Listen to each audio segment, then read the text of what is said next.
Guns N' Roses, David Guetta, Akon, Enrique Iglesias, Coldplay, Post Malone and most recently Travis Scott.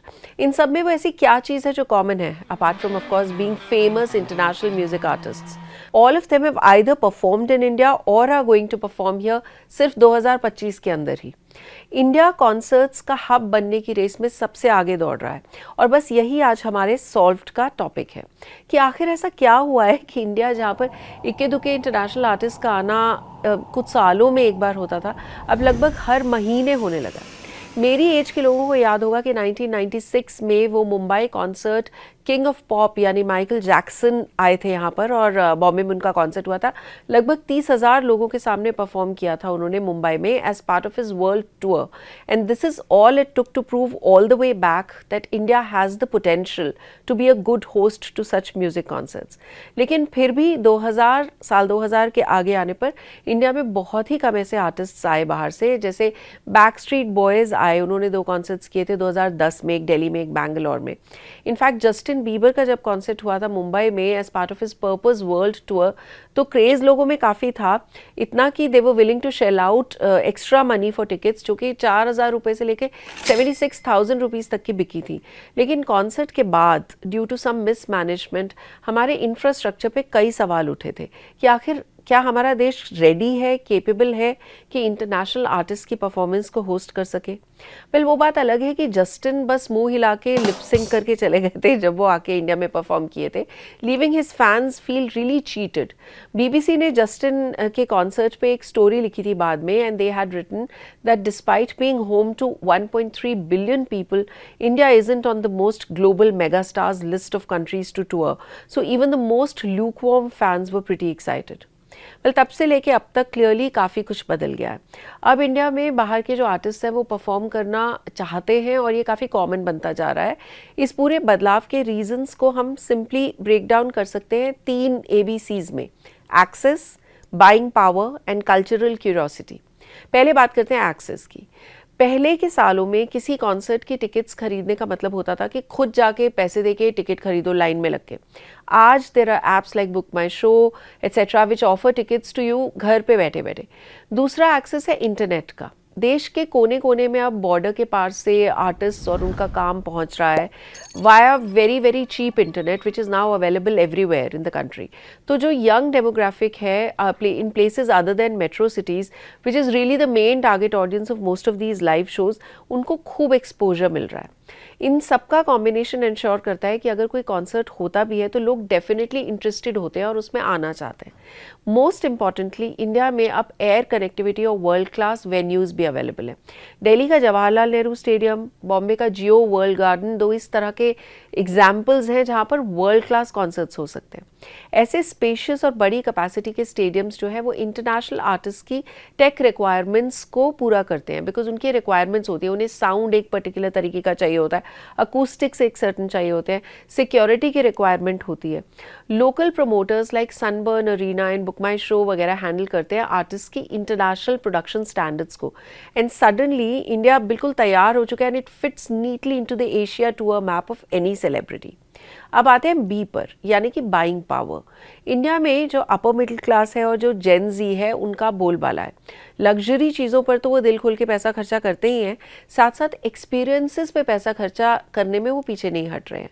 आधे लोग FOMO यानी कि fear of missing out के चलते भी इन कॉन्सर्ट्स पे आ जाते हैं ताकि वो एक इंस्टाग्राम स्टोरी पे डाल सके कि मैंने इस फलाने इंटरनेशनल आर्टिस्ट का कॉन्सर्ट अटेंड किया था, चाहे उन्हें उस आर्टिस्ट के म्यूज़िक के बारे में नॉलेज हो या वो फ़ैन हो या नहीं हो. इतनी ज़्यादा डिमांड होने लगी है इंडिया में इस तरह के कॉन्सर्ट्स अटेंड करने की. ये हमने देखा जब कोल्डप्ले इंडिया में आए. जो कोल्डप्ले की टिकट्स थी अक्टूबर लास्ट ईयर में, जनवरी में Coldplay was suppose to perform in India. Ticket sales गई ऑनलाइन और लोगों को वर्चुअल क्यूज़ में लगना पड़ा. वर्चुअल क्यूज़, बहुत लोगों का ऐप क्रैश हो गया, इंटरनेट क्रैश हो गया, पूरा सोशल मीडिया पे भर गया कि हम क्यू में लगे हुए हैं और अभी हमें टिकट मिलने का कोई चांस नहीं लग रहा है. और वहाँ तो टिकट्स नहीं मिल पाई, लेकिन दूसरी रीसेलिंग वेबसाइट्स पे सडनली टिकट्स अवेलेबल होने लगी आराम से. 6,000 रुपये की टिकट 83,000 रुपीज़ तक में बिक रही थी. इस पर काफ़ी बड़ी कंट्रोवर्सी हो गई थी और बाद में ये इशू लीगल भी बन गया था. कोल्डप्ले को अल्टीमेटली अपने शोज़ में और शोज़ ऐड करने पड़े इतनी भारी डिमांड के चलते. And this brings us back to our original point. Demand इतनी है कि इंटरनेशनल आर्टिस्ट क्यों जाने देंगे ऐसे मौके को। अब हम बात करते हैं सी की, यानी कल्चरल क्यूरोसिटी की।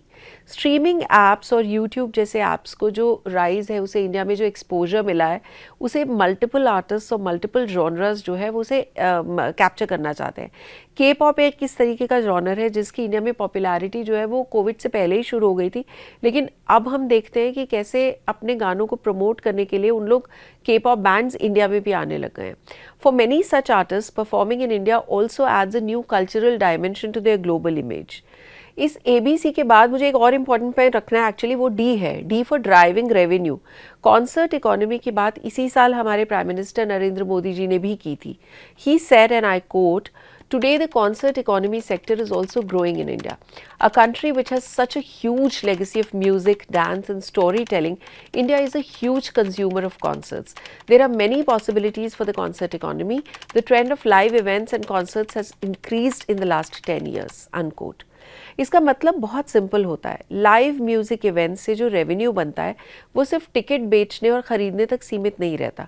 एक कॉन्सर्ट ऑर्गेनाइज होता है तो उसमें लगती है hospitality, transport, food and beverage, merchandise और ऑन ग्राउंड इवेंट मैनेजमेंट। इसके लिए कॉन्सर्ट का जो ऑर्गेनाइजर है वो हायर करता है volunteers from that particular city जहाँ पे कॉन्सर्ट हो रहा है।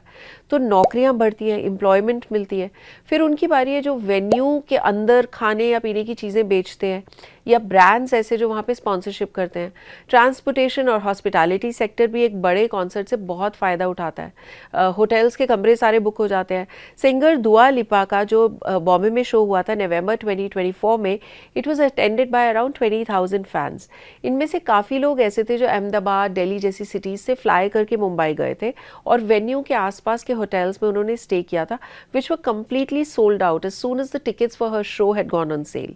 इनफैक्ट जब कोल्डप्ले अहमदाबाद में परफॉर्म करने वाला था, ऐसे केसेस सुनने में आए थे कि कुछ 5 स्टार होटल्स ने अपने एडवांस बुकिंग्स जो कि उन्होंने किसी और गेस्ट को दे रखी थी, इस चक्कर में कैंसिल कर दी कि उन्हें कोल्डप्ले के कॉन्सर्ट के जो व्यूअर्स हैं उनसे ज़्यादा पैसे मिलेंगे। इनफैक्ट एक बहुत कमाल की कहानी उस वक्त अखबारों में भी आई थी कि लोगों ने जिन्हें शायद होटल्स में कमरे नहीं मिल रहे थे, उन्होंने कोई बीमारी का बहाना बना के हॉस्पिटल्स में रूम लेने शुरू कर दिए थे ताकि वो कॉन्सर्ट वेन्यू के आसपास कहीं पर रह सकें। As per a report by Book My Show, 5 lakh fans जो थे उन्होंने ट्रैवल किया था from various cities in 2024 just to see their own favourite live music event. इसी ऐप ने पार्टनर भी किया था with Indian Railways for a special dedicated train जो महाराष्ट्र में चलती है straight to the venue which was DY Patil sports stadium in that case.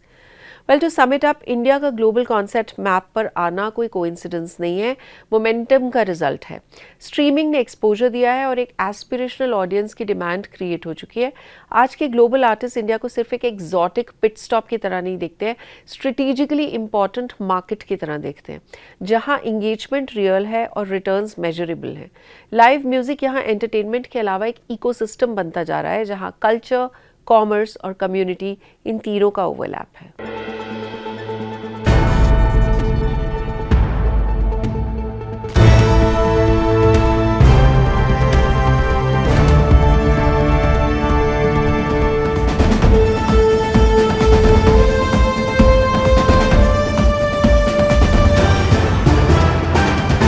The Right Angle with Sonal Kalra.